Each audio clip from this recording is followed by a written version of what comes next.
Welcome back, YouTube. On today's episode, we'll be covering one of the strategies that we do as a business quite a lot, and that's deal sourcing and deal packaging. So stay tuned, hit the like button, and I'll catch you in a bit.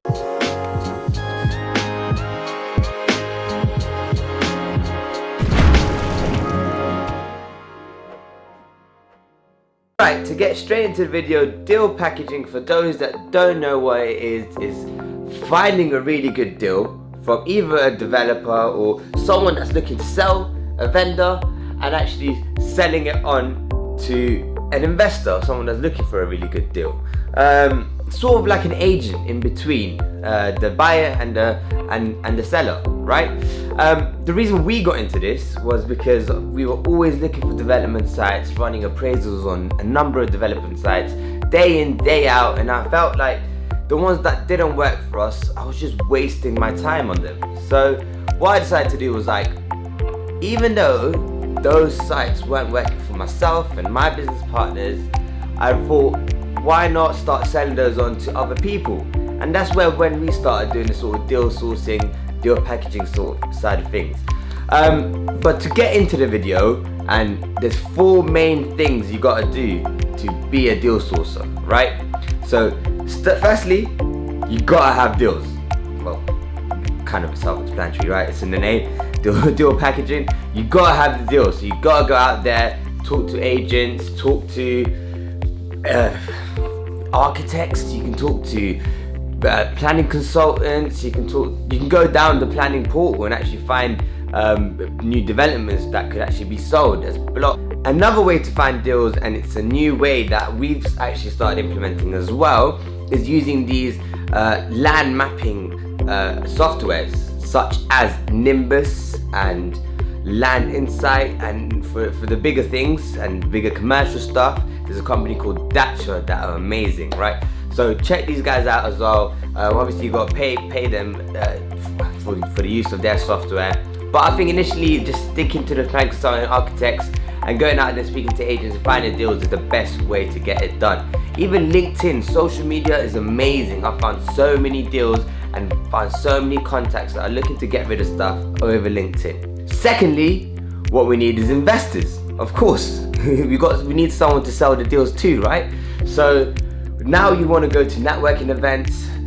Auction houses are a really good place because obviously everyone's looking for a good deal there. People that are missing out, you could just approach. Again, and I must stress this, social media is such a big thing in this day and age, where you can find the other side of things as well, the investors.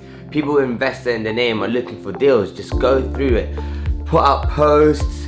YouTube, such as myself, this is one of the things I'm out there for. Obviously, teaching you guys, but along with that, obviously I might make new contacts that see what I do, may be interested in getting involved, maybe interested in buying one of the deals, maybe interested in getting involved in one of our developments.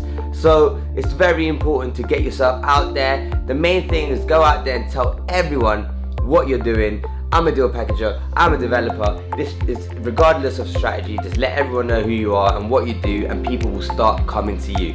The third thing is becoming compliant, and it's very important to become compliant. Set up your limited company, get your bank account set up, get insurances, that's liability, indemnity insurances. Then you gotta get on the property redress scheme, such as a property ombudsman scheme, where you got someone there that's backing you up. Do your other things and becoming compliant, anti-money laundering. All these things are out there to obviously take care of your customer, so there's not agents going around selling fake deals and trying to scam people for money, as well as yourself if you do ever get into trouble with a client. Fourth and final thing is your reputation, right? It takes years to build up to become have a really good reputation, but it can be destroyed pretty easily, right? So make sure you look after your clients, make sure you do your due diligence on the deals for your clients and then sell them on, okay?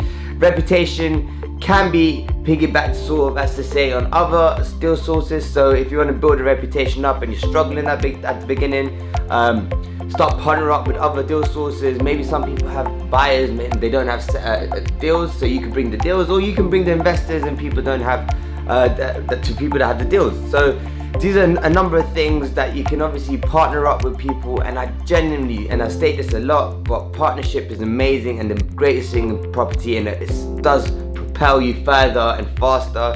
As I said, deal sourcing is also part of our business. There's a lot of, there's various deals you can source. You can source stuff from rent to HMOs, to buy to let, stuff that are below market value.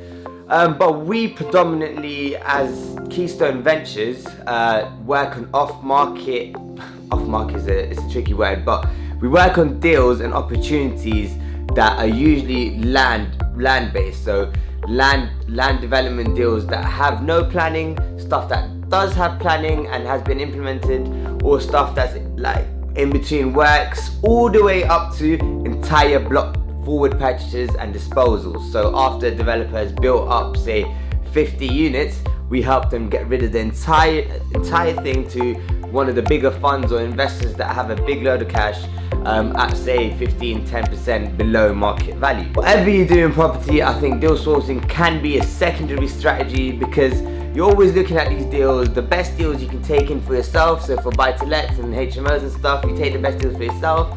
And then say you run up the cash to buy another one, even though you got another good deal, or it's in the wrong location, or you don't want to rent out to students. There's always someone else that will like that stuff. So just send it over, build up that database, and you never know, these networking and finding these investors could help you in a later stage in something else. It's all about networking, and I think deal sourcing also helps you network with a lot of people. I hope you guys liked the video. Like I said, deal sourcing is a very good secondary strategy. I know people making 20-30 plus K a month just from this, sourcing either big development deals or smaller stuff, doing both. We've obviously picked a niche, and we like to stick to the bigger stuff, and stick to the southeast predominantly. We do get a few things up in the north, but I'd say find an area that you're really good at, build up a database of investors and sellers, and just stick to the area. And I think that's the best way to propel in it, and then you can widen your search, build a team, and grow that way. But I hope you liked the video. Take care of yourselves, and I'll see you next week.